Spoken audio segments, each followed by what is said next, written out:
Really করা হবে আবির এবং নিয়ে ওখানে মাইক বাজবে, ব্যান্ড বাজবে এবং বাজি, আর যত দোকানের রসগোল্লা আছে মানে সব দোকানের রসগোল্লা এখনই বুক করে দাও, যে কেউ যেন অন্য কোথাও বিক্রি না করে। এই 5 বছরের যেভাবে 5 বছর ধরে আমাদের কর্মীদের ওপর অত্যাচার করা হয়েছে, জুলুম করা হয়েছে, সাধারণ কর্মীদের রাজনৈতিক যে অ্যাক্টিভিটি সেটাকে বন্ধ করে দেওয়া হয়েছিল, এই সব কিছুর বিরুদ্ধে এই অপেক্ষা করেছিল আজকে 4 জুনের জন্য। এই 4 জুন সব কিছুর জবাব দিয়ে দিল আমাদের কর্মীরা, সাথে কুচবিহারের মানুষের আশীর্বাদ, শুভেচ্ছা। জয় বাংলা!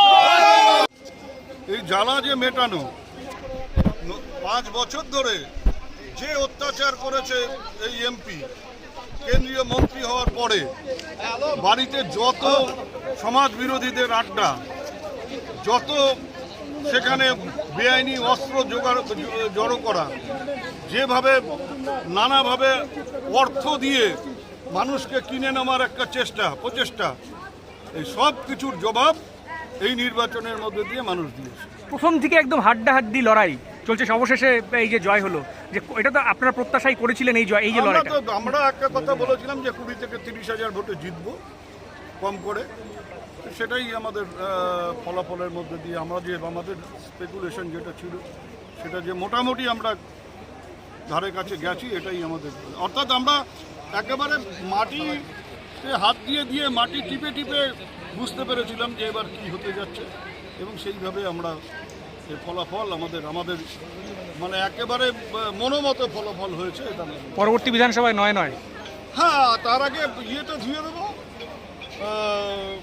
তোমার আমাদের যে বাই ইলেকশন হবে সেটা বাই ইলেকশনে উড়িয়ে দেবো, দিয়ে তার পরে 26 হচ্ছে টার্গেট, 9।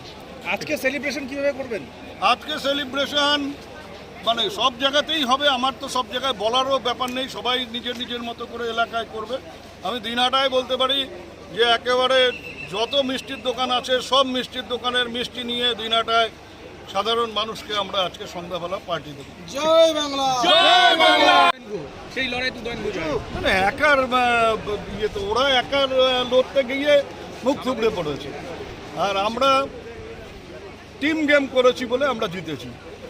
একটা জিনিস আছে, কিছু স্ট্র্যাটেজি করতে হয়, সেটা হচ্ছে যদি টার্গেট করে দাও যে এই হচ্ছে সেরা প্লেয়ার, তোমার টিমের সেরা প্লেয়ার, তাহলে অপোনেন্ট তাকে প্রতিনিয়ত উত্ত্যক্ত করবে, প্রতিনিয়ত তাকে এমন বিরক্ত করবে যে খেলা ভুলে সে মারপিটের দিকে এগিয়ে যাবে। এটা স্ট্র্যাটেজি ছিল, এটা আমাদের স্ট্র্যাটেজি ছিল যে ওকে উত্ত্যক্ত করো, ওকে যতটা পারো স্লেজিং করো, এবং সেই ফাঁদে যাতে ও পা দেয়, ও সেই ফাঁদে পা দিয়ে পরাজিত হবে।